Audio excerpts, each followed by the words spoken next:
Le lendemain matin, Ali réunit tout le monde au salon, ses yeux étaient rouges. Sa voix était rauque.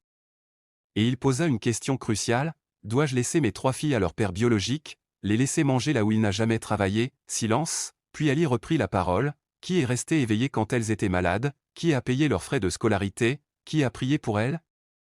Qui était fier d'assister à leur remise de diplôme? Il posa la main sur sa poitrine, c'est moi qui ai fait le travail, les larmes emplirent la pièce, Ali regarda les filles, vous n'êtes peut-être pas de mon sang, dit-il lentement, mais vous êtes ma vie.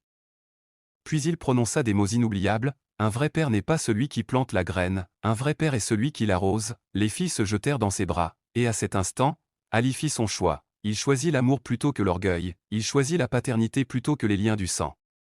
Il choisit des années de sacrifice plutôt qu'une vérité douloureuse. Le mariage se déroula comme prévu. Et quand Ali a accompagné Esha jusqu'à l'hôtel, les applaudissements ont retenti plus fort que jamais, car ce jour-là, chacun a compris une vérité profonde, la paternité n'est pas une question de sang, c'est une question de présence, c'est une question de sacrifice. C'est une question de choix, la musique monte doucement, et le père biologique, il n'a jamais été là, il n'a jamais payé de pension alimentaire, il n'a jamais mérité ce titre, Ali a assumé ses responsabilités, et il a gardé ses filles. Narrateur, à voix basse, parfois, les pères les plus forts sont ceux qui choisissent de l'être.